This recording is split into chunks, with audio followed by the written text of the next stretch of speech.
앉아주시기 바랍니다. 오늘 이제 이 주기도문 설교의 마지막 9번째 설교인데요. 우리가 여러분 혹시 기억나십니까? 주기도문 첫 번째 설교 시간 때 이 첫 내용, 거기에서 가장 중요한 것이 하나님 아버지로 부르는 것이라고 말씀을 드렸습니다. 그래서 하늘에 계신 우리 아버지여라고 예수님이 기도를 가르쳐 주셨죠.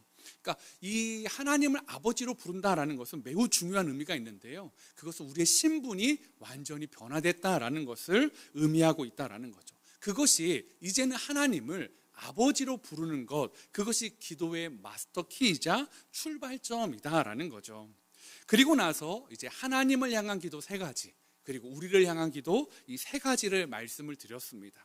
그리고 나서 오늘 우리가 나눌 이 마지막이요, 나라와 권세와 영광이 아버지께 영원히 있사옵나이다 아멘이라는 기도로 마무리가 되어집니다. 그런데 우리가 중간에 있는 세 개의 기도 말고요, 맨 처음 기도의 마스터키라고 했던 하늘에 계신 우리 아버지여라는 이 아버지로 시작했는데, 오늘 마지막 기도도 아버지께 영원히 있습니다라는 아버지로 마무리되고 있다라는 거죠. 그러니까 주기도문은 하늘의 하나님을 아버지로 부르는 기도로 시작해서 나라와 권세와 영광이 아버지께 영원히 있다라는 것으로 마무리되고 있다라는 거죠. 즉, 이 기도는요, 하나님을 아버지로 부르는 사람, 아버지로 믿는 사람이 할 수 있는 기도이고 특권이다라는 것입니다.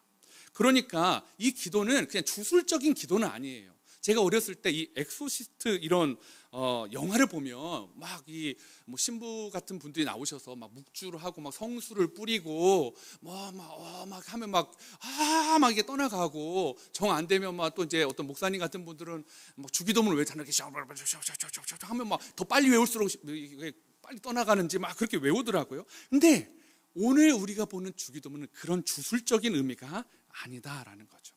그런 주문적인 능력이 있는 기도가 아니다라는 것입니다. 주문이 아니라 하나님과의 관계를 선포하는 거예요. 하나님이 나의 아버지시다. 그래서 하나님의 나라를 사모하며 이 땅에서도 하나님의 나라를 구현하며 살겠다라는 하나님의 백성, 하나님의 자녀로서 나는 이러한 주님이 원하는 삶을 살겠습니다라는 사명 선언문이 이 예수님이 가르쳐준 주기도문이다라는 것입니다. 이 기도 안에는 그럼에도 불구하고 우리 삶에 거창한 사명만 있는 건 아니었어요. 일용할 양식이 필요하다라는 것도 주님이 말씀해 주셨고, 우리가 죄를 지을 것, 그것도 말씀해 주셨잖아요. 그리고 우리가 시험에 들 것도 말씀해 주셨고, 우리가 다른 사람을 용서해야 하는 그 순간을 직면하게 될 것이다 라는 것도 말씀해 주고 있다라는 것입니다. 그러니까 주기도문은 그냥 빨리 외우고 여러 번 외우고 잘 외우면 능력이 나타나는 주술적인 기도가 아니다라는 거죠. 주기도문을 외우면 만사형통할 것이다, 그것이 아니다라는 것입니다. 오히려 이 땅을 살아가는 참 힘든 자녀들에게 그 힘듦을 넘어가는 능력이 되는 관계의 비밀을 이야기하고 있다라는 거죠. 베드로전서 4장 12절 13절입니다. 한번 여러분이 12절을 읽어주시겠습니까? 시작. 사랑하는 자들아, 너희를 연단하려고 오는 불시험을 이상한 일 당하는 것 같이 이상히 여기지 말고 오히려 너희가 그리스도의 고난에 참여하는 것으로 즐거워하라. 이는 그의 영광을 나타내실 때에 너희로 즐거워하고 기뻐하게 하려 함이라 라고 말하고 있습니다. 베드로는요, 우리가 살아갈 때 너희가 기도만 하면 만사형통할 거야, 잘 될 거야가 아니라 너희가 하나님을 아버지로 부르면 우리 안에 만사형통이 아니라 당연히 자연스럽게 따라오는 걸 뭐라고 말하냐면, 여러분 읽었던 12절에 불시험이래요. 그냥 시험도 아니고 매우 힘든 불시험이다 라고 말하고 있습니다. 그러면서 오히려 너희가 그리스도의 고난에 참여하는 것으로 즐거워하라 라고 말하고 있다라는 거죠. 그러므로 우리는요, 예수님이 알려주신 이 기도를 한다라는 건 결코 쉽지 않습니다. 내가 하나님을 아버지로 모신다는 건 다른 사람보다 더 앞선 출발점에 선다는 것이 아니라 더 많은 고난이 있다라는 거예요. 더 많은 시험거리가 있다라는 것을 말하고 있다라는 것입니다. 그러니까 예수님이 알려주신 기도는 결코 쉽게 할 수 있는 기도가 아니다라는 것입니다.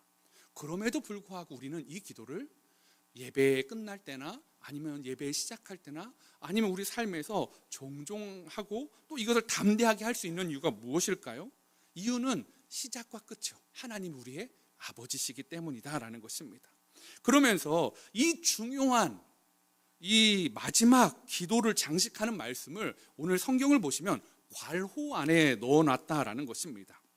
괄호에 맨 앞에 보면 숫자가 적혀 있고 여러분의 성경의 오른편이나 아래로 가면 거기에 관주가 달려 있을 거예요.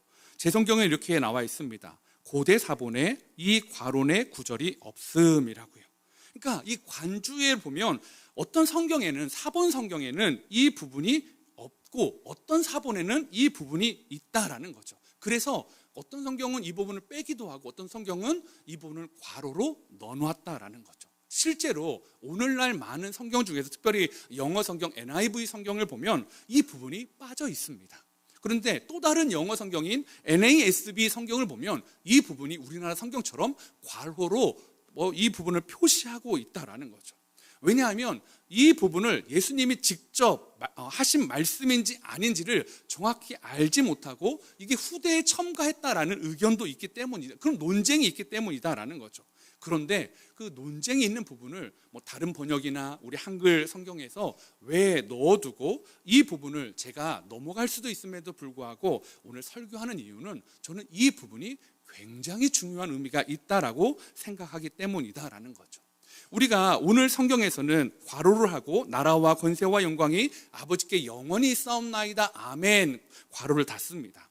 그런데요, 여기서 보면 우리가 이렇게 성경에 나와 있지만 우리가 예전 이 수요 예배 때도 외우는 주기도문에는 이 나라와 앞에 한 단어를 넣어요. 뭐죠? 대개 나라와 권세와 영광이 아버지께 영원히 있다라는 거죠. 근데 이 대개가 뭐냐는 거죠. 대개 그 큰 게 말고요. 대개 대충 말고요. 여기서 말하는 대개가 뭐냐면 왜냐하면으로 해석하면 가장 좋은 것들이라는 거죠. 그러면 이 괄호를 왜 넣었을까? 저는요, 우리가 세계의 하나님을 향한 기도와 우리를 향한 기도를 했잖아요. 우리가 그것을 할 수 있는 이유, 왜냐하면이라고 말하는 거예요. 그러면서 우리가 그런 기도를 할 수 있는 이유가 뭐냐? 나라와 권세와 영광이 누구에게 있다고요? 아버지께 영원히 있기 때문이다라는 것입니다. 이 부분에 대해서 김영국 목사는 이렇게 말하더라고요. 우리가 하늘에 계신 우리 아버지여라고 기도의 문을 열고 들어갔다. 제가 그때 한번 말씀드렸어요. 마스터 키라고요. 열고 들어갔어요. 그 다음에 왜냐하면 나라와 권세와 영광이 아버지께 영원히 있기 때문입니다 라고 기도의 방문을 닫는 것이라고 말하고 있다라는 거죠. 그러냐면 여러분, 우리가 기도할 때요, 하나님 아버지 앞으로 들어가잖아요. 그리고 기도를 하고 나서 기도의 방문을 닫고 나올 때 우리는 어떤 모습이어야 할까요? 기도의 방문을 들어가기 전과 기도의 방문을 나올 때 모습이 달라야 되지 않을까요? 기도의 마침표를 찍었어요. 기도의 종착지에 다다랐어요. 그렇다면 우리의 모습은 달라야 될 텐데 우리가 그 기도의 마침표, 기도의 문을 닫은 사람들이 경험해야 되는 게 무엇인지를 제가 오늘 여러분과 한 3가지 정도로 나눠보기를 원합니다. 기도의 종착지에서 경험해야 되는 것, 첫 번째는요, 응답을 넘어 상급을 사모하게 되어야 한다라는 것입니다. 우리가 이 기도의 마침표를 찍고 기도의 자리에서 일어날 때 가장 바라는 이상적인 상황은 여러분 뭐예요? 기도의 문을 닫자마자 응답되는 거, 기도를 하자마자 상황이 변하는 거, 그런 것들을 즉시 응답을 우리가 꿈꿀 겁니다. 그런데요, 이 내가 기도하는 것이 반드시 내 뜻대로 이루어지는 것을 이 기도문이 말하고 있지는 않다라는 것입니다. 성경은 이러한 모습으로 기도하고 접근하는 사람들에서 심각하게 경고를 하고 있다라는 거죠. 어떤 사람들이냐? 바로 이방신을 섬기는 사람들이요. 그리고 심지어는 하나님도 이러한 용도로 섬기는 이스라엘 백성들의 모습이 있었다라는 거죠. 하나님 앞에 이거 주세요, 저거 주세요. 그리고 그거 지금 안 주세요? 그럼 저는 바알을 택하겠어요. 저는 다른 신을 섬기겠어요. 하나님 전쟁에 지시네요. 그러면 저는 다른 나라의 더 유능한 신을 섬기고자 합니다 라는 즉답, 그것을 원하는 사람들이요. 근데 그것에 대한 공통적인 느낌, 감정이 뭔지 아세요? 그런 사람들이 그렇게 신앙생활할 때 반드시 실망하게 된다라는 것입니다. 왜요? 우리가 기도한 대로 모든 것이 이루어지지 않으니까요. 즉시나 조금 있다나 그런 경우 응답되지 않을 때가 훨씬 더 많다라는 것입니다. 성경의 마지막 책 요한계시록이잖아요. 성경을 창세기부터 쭉 기록한데 요한계시록 마지막 책에 모든 그리스도인들의 기도, 모든 그리스도인들의 소망이 그 마지막 장에 적혀 있습니다. 요한계시록 22장 20절입니다. 한번 같이 읽어볼까요? 시작. 이것들을 증언하시니가 이르시되 내가 진실로 속히 오리라 하시거늘 아멘. 주 예수여 오시옵소서. 예, 모든 하나님을 아버지로 믿는 사람들, 예수님을 나의 구주로 믿는 사람들의 정말로 기도, 소망함이 있는데 아멘, 주 예수여 오시옵소서. 그런데 그 말을 우리는 다른 네 글자의 단어로 마라나타라는 단어로 사용하고 있다라는 거죠. 즉 예수님이 처음 초림하신 이후에 지금까지 수많은 사람들이 2000년 동안 마라나타를 기도했어요. 마라나타를 소망했어요. 여러분, 그들의 기도가 응답됐나요? 안 됐나요? 안 됐잖아요. 혹시 모르는 사이에 주님이 재림하신 거라고 생각하는 거 아니시잖아요. 안 됐어요. 즉 이 말은 예수님의 초림을 받던, 그리고 그 모든 사람들 이후로 모든 그들의 기도는 응답이 거절되고 있는 상태라는 것입니다. 주님이 오시지 않았으니까요. 그리고 어쩌면 저와 여러분의 이 마라나타의 기도예요. 이 기도도 어쩌면 제가 은퇴하고 하나님 나라 가는 날, 아니면 중간에 어떤 일이 있어서 하나님 나라 가는 날까지 안 응답될 수도 있어요. 물론 또 그 전에 응답될 수도 있겠죠. 물론 아내랑 맨날 얘기합니다. 맨날은 아니지만 가끔 주님이 빨리 오셨으면 좋겠다. 특별히 주일 전 토요일 저녁에 주님이 오셨으면 좋겠다. 정말 오셨으면 좋겠다 사모합니다. 이 부분에 대해서 김영국 목사님이 이렇게 얘기하더라고요. 사람들은 응답받기 위해 기도하지만 주기도문은 응답받는 기도라기보다는 보상을 받는 기도다라고요. 이 부분이 좀 이해가 되세요? 사람들은 응답받기 위해서 기도해요. 그런데 김영국 목사님은 뭐라고 하냐면 보상을 받는 기도가 주기도래요. 자, 한번 들어보세요. 제가 설명을 드릴게요. 주기도문이 있는 마태복음 6장이요. 마태복음 6장 우리가 9절에서 13절 지금 9번을 같이 설교를 나눴지 않습니까? 근데 이 6장에는요. 주기도문만 있는 게 아니에요. 여기 보면 올바른 구제, 올바른 기도, 올바른 금식에 대해서 쭉 이야기하고 있어요. 그런데 이 가르침들이 있을 때마다 구제와 기도와 금식에 공통적으로 주님이 주시는 가르침이 있는데 그게 뭐냐면 상이라는 거예요. 상 받으며, 상장이요. 마태복음 6장을 시작할 때 이렇게 시작합니다. 사람에게 보이려고 그들 앞에 너희 의를 행하지 않도록 주의하라. 그리하지 아니하면 하늘에 계신 너희 아버지께 상을 받지 못하느니라 라고 말하면서 상 이야기를 한 다음에 올바른 구제, 올바른 기도, 올바른 금식에 대해서 이야기합니다. 그러면서 자, 올바른 구제, 남에게 보여지기 위해 하는 구제를 하면 안 된다라고 하면서 마태복음 6장 2절 맨 하반절에 뭐라고 말하냐면 그들은 자기 상을 이미 받았느니라 라고 말해요. 그러니까 지금 여기서도 구제를 얘기하면서 상을 이야기하고요. 6장 5절에 보니까 남에게 보이는 기도, 올바른 기도를 하면서 남에게 보이려고 기도하지 마라고 하면서 6장 5절에 또 하반절에 보니까 그들은 자기 상을 이미 받았느니라 라고 말해요.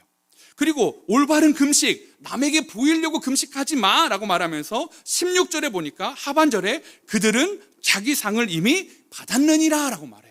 그러니까 6장을 관통하는 것 중에 상이라는 게 있어요. 그리고 여기서 보면 올바른 구제와 기도와 금식, 그 올바른 기도 안에 예수님의 주기도문이 있어요. 그러면 이 주기도문을 관통하는 것 안에도 어떤 개념을 가져와야 될까요? 상이라는 개념을 가져와야 한다라는 것입니다.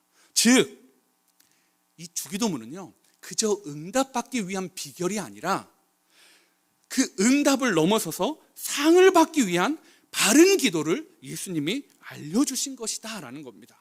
이게 뭐냐면 응답이 중요하지 않다라는 게 아니에요. 기도가 응답이 되지 않는다라는 것도 아닙니다. 기도의 목표가 무엇이냐라는 거예요. 기도의 목표가 응답이라면 우리는요, 확률로 따져야 돼요. 누구한테 기도하는 게 몇 %의 확률을 따질 것인가. 그런데 기도는 그런 응답이 아니라 상받음과 연결되어 있다는 것입니다. 목표가 뭐냐라는 거죠. 여러분, 전교 1등인 학생이 있다고 해보시자고요. 저는 평생에 그런 걸 꿈꿔보지도 못했는데 여러분 중에는 있을 거예요. 나는 전교 1등이 목표였어요, 목사님. 그런 분 계시잖아요. 그런 분은요, 늘 1등 하던 분이요. 그런 분이 어느 날 2등 했다고 쳐보자고요. 그분에게 그것은 기쁨일까요? 실망일까요? 실망일 거예요. 2등인데 실망해요. 왜요? 그분은 늘 1등 했고 1등이 목표였으니까요. 그런데 목표가 1등이 아니라 나는 공부를 통해서 하나님께 영광을 돌리고 싶어 라는 사람이 있다고 치자고요. 그 사람이 2등을 했네요. 4등을 했네요. 60등을 했네요. 그 성적과 상관없이 그 공부를 통해서 그는 하나님의 영광을 받는 걸 그걸 찾아갈 것이다 라는 거죠. 가끔 연말에 보면 이 연예인들이 시상식에서 이 상을 주시는 하나님께 영광을 돌려드린다라는 말을 하는 것을 보신 적이 있을 겁니다. 되게 뿌듯하고 저 사람이 잘 됐으면 좋겠다라는 마음으로 막 기도하면서 저도 보는데요. 여러분, 상을 받아서 하나님의 영광을 받는 것 아니에요. 그렇잖아요. 만약에 그렇다면 대상 받는 사람만 하나님께 영광을 돌려야죠. 그런데 보면 조연상 받으시는 분, 인기상 받으시는 분, 다른 상을 받으시는 분들도 그 자신의 신앙으로 이렇게 고백하는 걸 볼 수 있습니다. 그게 뭐예요? 하나님의 영광을 드러내는 삶을 사니까 시상식에서 그렇게 말할 수 있다라는 거죠. 가장 높은 대상만이 아니어도 나는 그것이 조연상이든 아니면 다른 상이든 그 상을 통해서 하나님을 자랑하고 싶다라는 거죠. 마라나타의 기도를 했던 수많은 믿음의 선진들도 마찬가지였어요. 그들의 마라나타는 응답되지 않았어요. 거절됐어요. 유보됐어요. 심지어는 그들이 죽기까지 응답이 되지 않았어요. 그런데 그 기도는 응답되지 않았지만 그들의 삶은 하나님이 기뻐하셨다라는 거예요. 응답되지 않은 그 마라나타의 기도를 붙잡고 그들은 하나님 말씀대로 살려고 노력했어요. 힘든 시간 가운데 그것들을 버텨냈어요. 그리고 나서 그런 삶을 통해 하나님이 드러내는 삶, 가정에서, 일터에서, 교회에서 그런 삶을 드러낼 때 하나님은 이미 너의 마라나타의 기도는 응답되지 않았지만 나는 너의 삶을 통해 영광을 받으셨다라고 말씀하신다라는 것입니다. 사랑하는 성도 여러분, 기도는 반드시 응답되죠. 그죠? 안 되나요? 목사님이 방금 마라나타는 안 된. 여러분, 기도는 반드시 응답돼요. 그러나 우리 때가 아닐 수 있다라는 거죠. 그래서 주기도문이 알려주는 더 위대한 삶은요, 그 기도가 자신의 삶이 더디온다 할지라도 하나님이 주시는 상급을 바라보며 여전히 하나님의 방법으로 고난과 어려움과 그 삶의 힘든 자리에 살아가는 하나님의 백성들에게 하나님은 반드시 상 주시는 걸 믿는 자들이 하는 기도가 주기도문이다라는 것입니다. 사랑하는 성도 여러분, 여러분의 했던 모든 기도가 응답되지 않는다 할지라도 여러분이 하나님을 붙잡고 하나님 나라를 여러분의 가정과 일터와 삶에 끌어오면서 그렇게 살아갈 때 하나님이 영광 받은 걸 믿으십니까? 그게 하나님의 자녀가 하는 주기도문이다라는 것입니다. 그래서 저와 여러분이요, 응답의 퍼센티지로 하나님을 사랑하고 덜 사랑하는 것이 아니라 응답과 상관없이 나는 기도하고 하나님의 상급을 바라보면서 내 삶에서 내가 해야 될 삶을 살아내는 저와 우리 귀한 성도님 되시기를 축복해 봅니다. 기도의 종착지에서 경험해야 되는 두 번째는요, 현실을 바라보는 눈이 달라져야 한다라는 것입니다. 이러한 상급을 바라보는 삶과 기도를 드리는 사람은 당연히 현실을 바라보는 눈이 달라지게 되어져 있다라는 거죠. 기도를 응답의 어떤 효용성이 아니라 그런 걸로 판단하지 않습니다. 주님과 함께하는 시간으로 가치를 여겨요. 내가 이 기도했더니 내 삶에서 몇 퍼센트가 하나님 응답해 주셨네. 그러니까 하나님은 유익하네, 덜 유익하네가 아니라 저 집사님은 80% 응답해 주셨는데 나는 20%밖에 안 하면 나는 이것만 사랑하시는 거예요? 아니다라는 거죠. 기도는요, 하나님과 함께하는 시간으로 가치를 매기는 것이라는 것입니다. 기도가 하나님께 무언가를 얻어내는 수단이 아니라 하나님의 뜻을 보여주기 위해 그 하나님의 뜻대로 살아가기 위해 힘을 공급받는 시간이다라는 거죠. 여러분, 워룸이라는 영화를 보신 분들 계실 거예요. 이 워룸에서 이 여주인공의 삶은 위기 가운데 있습니다.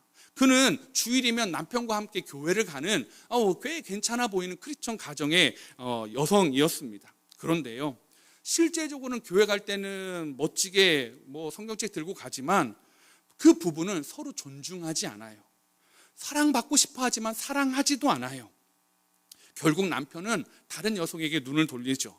그리고 직장에서는 부정부패로 인해서 잘 나가는 직장에서 쫓겨납니다. 이 주인공 여성이 받는 그 현실적인 비참함이 어떻겠어요? 사람들은 네 남편 잘 나가는 직장이 있고 참 교회 신앙도 좋고 다 하는데 실질적으로 교회가 아닌 곳에서 보면 정말 쇼윈도 부부 같은 거죠. 그런데 이 비참한 여성이 어떤 한 할머니가 등장하면서 또 기도해야 된다라고 말하는 거예요. 기도했다라는 겁니다. 근데 기도에 골방이 있냐라는 거예요. 영적 전쟁을 위한 지휘 통제소요. 그것을 워룸이라고 하더라고요. 그곳을 알려주면서 너의 옷장을, 너의 다락을 골방, 워룸으로 만들어라라는 거죠. 그러면서 거기서 네 남편의 싸우는 기도가 아니라 네 남편을 위한 기도를 하라라는 겁니다. 가정을 위한 기도를 하고 하나님이 원하고 바라는 기도를 하라면서 매일 영적 전투를 하라라는 겁니다. 이게 쉬울까요? 남편이 바람피는 걸 아는데 어떻게 그게 쉽습니까? 그런데 이 영화니까 이게 결론을 내가면서 그렇게 그 기도의 골방에서 하나님과의 영적 전투를 통해서 부부의 관계가 회복되고요, 재정의 위기를 벗어나고요, 자녀의 관계가 회복되고 무엇보다 하나님과의 관계가 회복되기 시작하면서 마무리되고 있다는 것입니다. 사랑하는 성도 여러분, 저와 여러분에게는 워룸이 있으십니까? 여러분은 기도의 골방이 있으시냐고요? 그 골방을 문을 열고 들어갔을 때와 기도하는 중간과 나왔을 때 달라짐이 있으십니까? 아니면 세상을 바라보는 시간이 바뀌나요? 아니면 기도의 골방을 들어갔다 나왔음에도 불구하고 여전히 똑같은 마음, 똑같은 시각으로 상황을 바라본다면 우리가 기도해야 되는 이유가 무엇이냐고요? 사랑하는 성도 여러분, 여호수아와 갈렙의 기도의 삶은요, 시각을 바꿔줬어요. 10명은 보지 못하는 거대한 가나안 족속들, 원주민들, 높은 성벽을 향해 그들은 우리의 밥이다라고 선포할 수 있는 다른 시각을 그들에게 부여했다라는 것입니다. 다윗의 기도의 삶은요, 3m에 가까운 그 거대한 골리앗을 향해서 담대히 나갈 수 있는 용기를 주었고, 사울이 주는 핍박을 향해서 그것을 이겨내는 힘을 그는 기도의 삶을 통해서 얻어내고 있다라는 것입니다. 왜 그랬을까요? 그들은요, 알았던 거예요. 기도를 통해 나라와 권세와 영광이 저 키 큰 골리앗에게 있지 않고, 힘센 용사에게 있지 않고, 가나안 땅의 거인들에게 있지 않고, 블레셋의 그 성벽에 있지 않다라는 것을 그들은 알고 있다라는 거죠. 하나님께 나라와 영광과 권세가 있다는 걸 알고 믿음으로 나아가니까요, 삶의 태도가 변한다라는 것입니다. 사랑하는 성도 여러분, 저와 여러분도 기도하잖아요. 저와 여러분도 아브라함처럼 다윗처럼 기도하잖아요. 여호수아와 갈렙처럼 기도하잖아요. 근데 우리의 기도가 왜 무기력해집니까? 우리는 믿지 않는 거예요. 나라와 권세와 영광이 하나님께도 있는 것 같은데 삶의 문제에 부딪히면 세상의 나라가 더 힘이 세 보이고 세상의 권세와 영광이 훨씬 더 커 보이는 게 문제다라는 거죠. 그래서 세상의 방법이 더 편해 보이고요, 세상의 방법이 더 부러워 보이고요, 세상의 삶이 더 가치 있어 보이고 아름다워 보일 때 여러분, 주기도문을 외우셔야 되는 거예요. 나라와 권세와 영광이 아버지께 영원히 있다는 그 시각으로 바라본다라는 것입니다. 사단은 자꾸 바꿔주려고 해요. 그것을 속이려고 한다라는 거죠. 이스라엘 백성들은 바알에서 나라를 보려고 했어요. 영광을 보려고 했어요. 권세를 보려고 했어요. 비를 내려주는 거, 농사를 잘 되는 건 바알이지. 아세라를 통해서 그렇게 하기를 원했습니다. 옆에 있는 강대국 아수르와 이집트와 바벨론을 의지하면서 나라는 바벨론이고 나라는 아수르고 나라는 바벨론이 더 훨씬 위대한 나라 아니야? 그들의 권세가 훨씬 더 좋은 거 아니야? 그 나라를 의지하자. 다 사라져 버렸습니다. 사랑하는 성도 여러분, 세상이 사랑하는 강력한 권세요, 세상이 보여주는 강력한 나라요, 세상이 보여주는 강력한 영광이요, 여러분 속지 마십시오. 사라지는 것들입니다. 저와 여러분은 본향이 있는 사람들이에요. 영원한 하나님 나라를 소망하는 사람들입니다. 이 땅에서의 삶이 비록 사라진다 할지라도 영원한 하나님 나라의 상주심을 믿고 달려가는 사람들, 그게 저와 여러분이다라는 것입니다. 여러분 믿으십니까? 세상은요, 찾고 얼마나 가졌어. 그래서 그런 본향을 주신 하나님하고 믿어도 네 삶이 얼마나 나아졌냐고 물어봅니다. 근데 우리는요, 얼마나 나아졌냐로 하나님을 평가하는 게 아니에요. 하나님은요, 우리가 누구와 함께 살아가고 있냐를 물어보시는 분이에요. 내가 너랑 함께 있어. 너 삶이 얼마나 나아졌니? 내가 너 기도 몇 퍼센트 응답해줬니가 아니라 너 지금 나와 함께 걸어가고 있는 게 행복하니? 내가 너의 아버지가 된 게 너는 정말 좋니? 라고 물어보고 계신다라는 것입니다. 세상은 우리 삶이 얼마나 어려운지를 주목해요. 우리가 얼마나 별 볼 일 없는 자를 부각시킬 때도 있어요. 그럴지라도 여러분, 하나님은 포기하지 말라고 말합니다. 지나갈 거야. 다 지나갈 거야. 영원한 하나님 나라가 오면, 마라나타가 되면 네가 지금 못 본다 할지라도 그 나라는 반드시 올 것이고 그 나라의 권세와 영광은 나에게 있다, 너의 아버지에게 있다라고 말씀하고 있다라는 것입니다. 그래서 하나님께 영광을 돌리는 삶의 방식이 무엇인지를 우리가 보여주기를 원하는 사람의 기도가 주기도문이에요. 하나님, 나 하나님의 영광을 보여주고 싶습니다. 내 삶에서요. 아브라함이 그랬어요. 정처 없이 목적지도 모르지만 하나님 믿고 걸어가는 사람. 욥이 그랬어요. 모든 걸 잃었지만 모든 것보다 하나님을 사랑했던 사람. 다윗이 그랬습니다. 엘리야가 그랬습니다. 다니엘이 그랬습니다. 강대한 바벨론의 영광을 보여줬지만 이거 아닙니다. 나는 약속의 땅, 우리 고향 땅을 사모합니다. 우리 본향을 사모합니다. 나의 왕은 하나님이십니다를 선포했던 그 믿음의 용사들처럼 말입니다. 사랑하는 성도 여러분, 저와 여러분은 어떻습니까? 세상에 자꾸 가짜 영광을 만들어요. 너희 삶에 이 영광이 있으면 좋지 않겠니? 이 권세를 누려보면 어떻겠니? 이 나라는 내가 다스리고 있는데 말합니다. 짐 엘리엇이 이렇게 말해요. 영원한 것을 위해 영원하지 않는 것을 포기하는 것은 결코 바보가 아니라고요. 근데 세상은 이렇게 얘기해요. 영원하지 않은 거 줄 테니까 영원한 거 포기해 라고요. 근데 이 땅에서의 영광이, 이 땅에서의 나라가, 권세와 영광이 영원한 것 같으니까 팔아넘기고 속아가는 것 아니겠습니까? 사랑하는 성도 여러분, 진짜 나라와 권세와 영광은 무엇입니까? 저와 여러분이 추구하는 그 나라는 이 땅에서의 나라입니까? 아니면 저 본향입니까? 우리의 삶의 영광과 권세의 주인은 누구십니까? 현실에 주눅들지 마십시오. 우리는 이 땅의 백성이 아니라 하늘나라 백성이기 때문이다라는 거죠. 그럴 때 바울은 이렇게 말해요. 빌립보서 4장 6절 7절 한번 6절 읽어주시겠어요? 시작. 아무것도 염려하지 말고 다만 모든 일에 기도와 간구로 너희 구할 것을 감사함으로 하나님께 아뢰라. 그리하면 모든 지역에 뛰어난 하나님의 평강이 그리스도 예수 안에서 너희 마음과 생각을 지키시리라.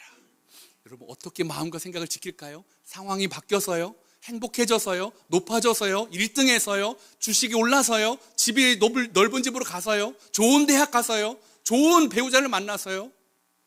뭐 그것도 좋아요. 그런데요, 너희 마음과 생각을 지키는 것은요, 영원한 하나님 나라를 사모하는 사람들이요, 이 땅의 권세와 영광이 하나님께 있음을 믿고 살아가는 사람들은 이 땅이 아무리 힘들어도 그 나라에 주실 상급을 믿고 버텨낸다라는 것입니다. 이번 한 주간 저와 여러분이요, 기도의 응답의 퍼센테이지가 아니라 상급 주시는 삶을 살아내며 주님과 친밀해지는 주기도문을 외치는 귀한 성도님 되시기를 소망해 봅니다. 기도의 종착지에서 경험해야 되는 마지막 세 번째는 탄식의 기도가 찬양이 반드시 돼야 된다는 거죠. 기도의 방문을 열어갈 때는 탄식이었어요. 슬픔이었어요. 외로움이었어요. 근데 나올 때는 찬양이 되어야 한다는 거죠. 지난주 이 성도님의 한 아버님, 제가 복음 전하러 갔는데 실패했습니다 라고 말씀드렸잖아요. 그게 이제 2주 전이었어요. 근데 그리고 나서 가족들이 굉장히 마음이 슬퍼했나 봐요. 손녀들도 딸들도 아내분도 아니 뭐 제가 뭐 특별나서가 아니라 목사님을 집까지 오게 했는데 그거를 아멘을 왜 안 하냐고 막 그래가지고 막 너무 막 마음이 막 무너지고, 저도 사실은 마음이 막 탄식이 있었거든요. 근데 이제 왜냐하면 시간이 얼마 남지 암이셔서 시간이 얼마 남지 않은 상황이었으니까. 근데 아버님이 너무 완강하시니까 야, 이 아버님한테 복음을 전할 수 있을까? 가족들의 생각은 이렇게 그냥 고집 피우다가 돌아가시면 하나님 나라를 못 들어갈 거다, 그 마음이 있으니까 온통 마음이 낙심돼 있는 거예요. 근데 또 지난주에 이 문제가 있는데 넘어지신 거예요. 다행히 어디 부러지지 않았는데 넘어지시면서 점점 상태가 안 좋아지는 거죠. 근데 이제 그랬더니 이제 막 가족들이 참 불안하시잖아요. 그러니까 또 이제 따님이 저한테 전화를, 목사님 한 번만 와주세요. 불과 2주 전인데 열흘 됐나요? 그럼 뭔가 변화가 있기에는 그 아버님의 뭔가 논리적으로 설득할 수는 없는데 또 가야 되는구나. 근데 그래도 막 기도하면서 저 기도했으니까요, 막 가야 되겠다. 집사님도 같이 훈련받는 분들에게 막 기도 요청도 하고, 이제 저도 이제 막 떨리는 마음으로 이제 방문을 했어요. 그 전에는 이준에 갔을 때는 거실에서 뵀거든요. 근데 이번에는 거실도 못 나오시고 그냥 본인 방에서 이제 침대에서 계셔서 딱 들어갔는데, 제 눈에 특이한 게 보이더라고요. 그 아버님 침대 맞은편에 이게 조그만 간이 TV가 있는데, 거기에 조gin을 조그맣게 한 요 정도 되나요? 이렇게 오려가지고 막 삐뚤삐뚤한 글씨로 아멘 써 있어요. 그래가지고 이제 침대 맞은편에 이 책장 있는데 보니까 갑자기 거기도 조그만 책 종이에다가 삐뚤삐뚤한 아멘 써 있어요. 심지어는 아버님이 볼 수 없는 침대 밑에 종이를 붙여놓고, 저는 무슨 부적도 아니고 아멘을 그렇게 많이, 그래서 제가 물어봤어요. 아버님, 아멘이 이렇게 막 붙어 있는데 이게 뭐예요? 그랬더니 10살 손녀가 어제 제가 하는 그 전날, 할아버지 아멘 하셔야 돼요. 할아버지 아멘 콕 하셨으면 좋겠어요. 제가 내일 급한 일이 있어서 이 자리에 함께 하지 못하는데, 그러면서 이제 본인은 개인 일정상 이제 하면서 막 영상을, 할아버지 아멘 하는 거 영상 찍어달라고 막 하고요. 그래가지고 막 연습시킨 거예요. 할아버지 아멘 해보세요.